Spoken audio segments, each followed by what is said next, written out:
Daily. Taste the Daily.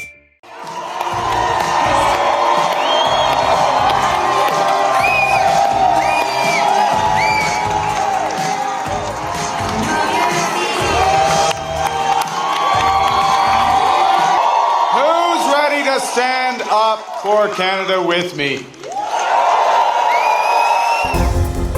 Canada நாட்டு பொது தேர்தலில் தொடர்ந்து 3வது முறையாக வெற்றி பெற்று லிபரல் கட்சி ஆட்சியை தக்க வைத்துக் கொண்டுள்ளது. அக்கட்சியின் தலைவர் மார்க் கார்னி பிரதமராக தேர்வாகியுள்ளார்.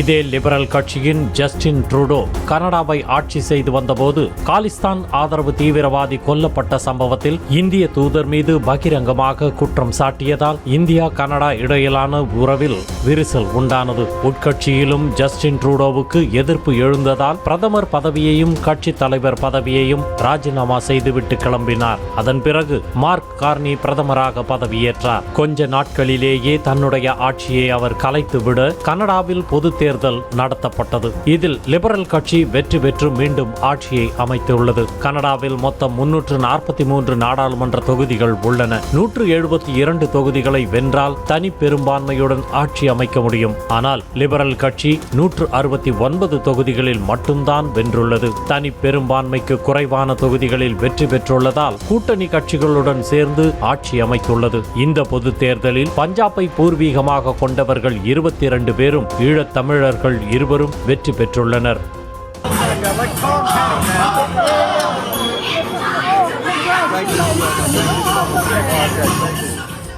கனடா பிரதமராக மீண்டும் தேர்வாகியுள்ள மார்க் கார்னி இந்தியா கனடா உறவிலான உறவை மேம்படுத்துவேன் என்று தேர்தல் முடிவுகள் வெளியாவதற்கு முன்பு கூறியிருந்தார். பிரதமர் மோடி அவருக்கு வெளியிட்டிருந்த வாழ்த்து செய்தியில் இரு நாடுகளுக்கு இடையில் கூட்டாண்மையை வலுப்படுத்துவோம் என்று தெரிவித்திருந்தார்.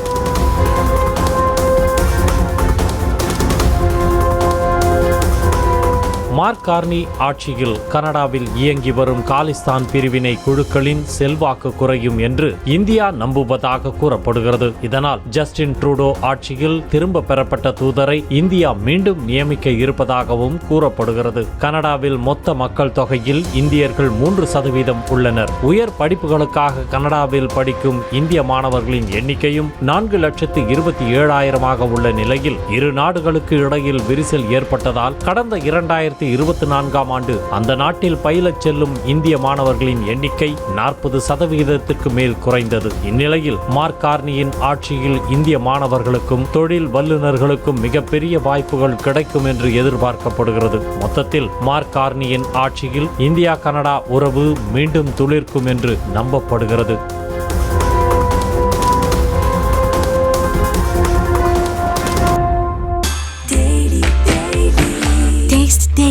Taste the Daily.